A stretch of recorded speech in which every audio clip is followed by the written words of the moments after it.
Most of us believe we choose our partners consciously.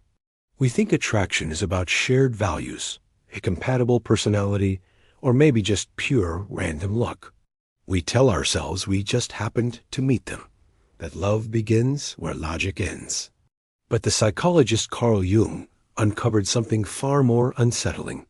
He discovered that long before your conscious mind feels attraction, your unconscious shadow has already decided who feels familiar, magnetic, and inevitable.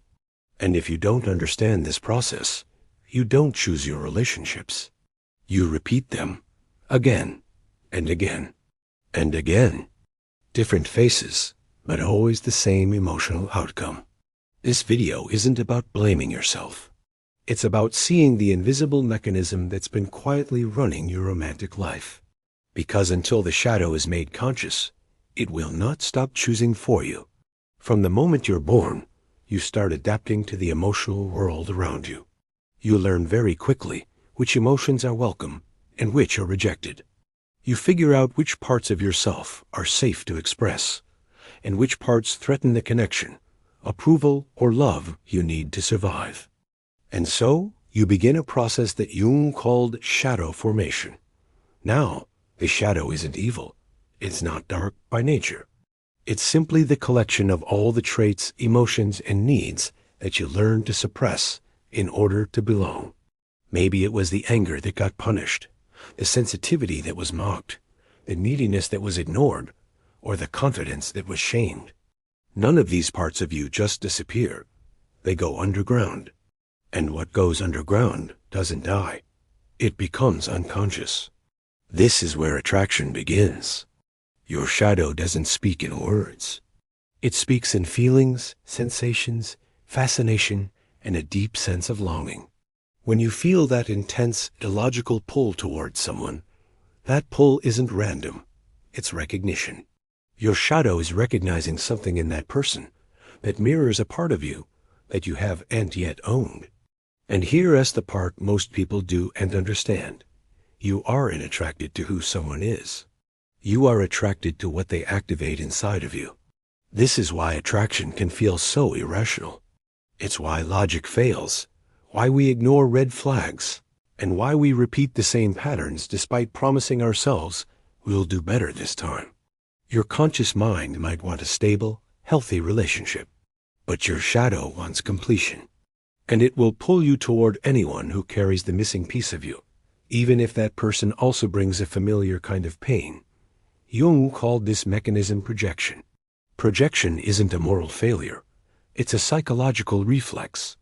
When you can't consciously hold a part of yourself, you unconsciously place it onto someone else.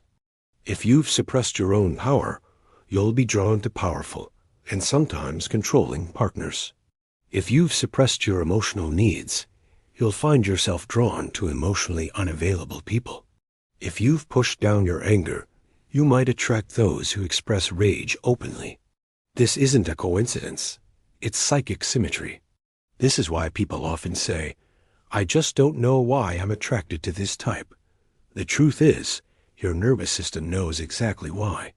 The shadow seeks wholeness, not happiness. And sometimes, what feels like love is actually an unconscious attempt to resolve an old internal conflict. Think about your earliest relationships. Not your romantic ones, but your emotional ones with your family. Who did you have to become to be loved? And who did you have to stop being to stay safe? Those early adaptations formed the blueprint for your relationships.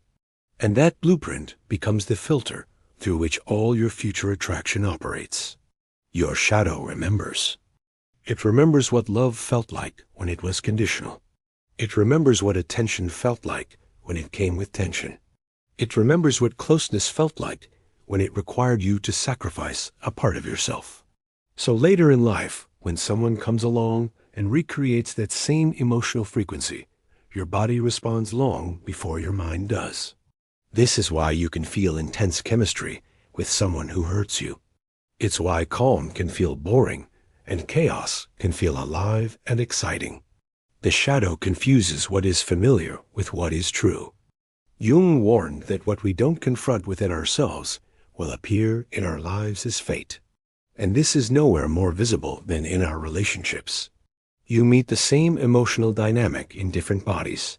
You replay the same wound with new names.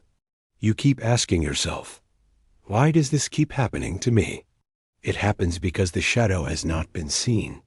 And what remains unseen controls you. Most people try to fix their relationship problems at the surface level. They change their dating strategy, read communication books, or set boundaries without understanding why those boundaries seem to collapse under emotional pressure. But the issue isn't about technique. It's about unconscious loyalty. You are loyal to the emotional patterns that formed you, even when they harm you. And until you question that loyalty, your shadow will keep choosing partners that feel right in all the wrong ways. Here's the uncomfortable truth. The intensity you call chemistry is often just trauma recognition. This doesn't mean all attraction is unhealthy.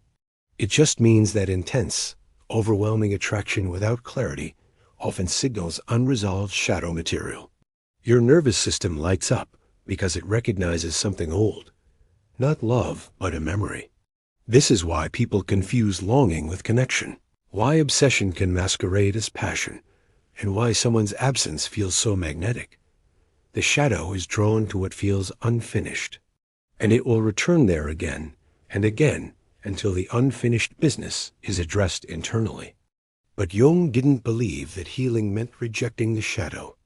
He believed healing meant integration. Integration doesn't mean acting out every single impulse. It means becoming conscious of what lives inside you. When you reclaim the parts of yourself that were exiled, you stop needing other people to carry them for you. And when that happens, something extraordinary happens. Your attraction patterns change almost without effort. Not because you forced them to, but because your unconscious mind no longer needs to repeat itself. This is the moment when choice becomes real. Before shadow integration, attraction is compulsive. After integration, attraction becomes selective. You stop being pulled. You start choosing. Many people fear this stage because when the shadow is integrated, some relationships just lose their charge. What once felt intoxicating now feels empty. What once felt irresistible now feels incompatible. This isn't a loss, it's clarity. It's your nervous system no longer confusing danger with desire. Jung called this process of becoming whole individuation. Individuation isn't about self-improvement, it's self-recovery. It's the gradual reclaiming of all the parts that were split off. And our relationships become the mirror that shows us where our individuation is still incomplete. If you consistently attract emotionally unavailable partners, ask yourself, where did I learn to abandon myself emotionally? If you attract controlling partners, ask yourself, where have I suppressed my own authority? If you attract partners who always need saving, ask yourself, where was I taught that love means self-sacrifice? These questions aren't accusations. They're keys. As the shadow integrates, your attraction shifts from intensity to resonance. You stop seeking someone to complete you, and you start recognizing someone who can meet you. Not fix you, not save you, but truly meet you where you are. This is why many people say that healing feels lonely at first. The old magnets stop working before the new ones are fully activated. But this quiet period isn't emptiness. It's recalibration. It's the necessary silence between patterns. When your shadow no longer runs the show, relationships stop being battlegrounds for unresolved wounds. They become spaces of mutual presence. And this is where real intimacy begins. Not when someone completes you, but when no one needs to.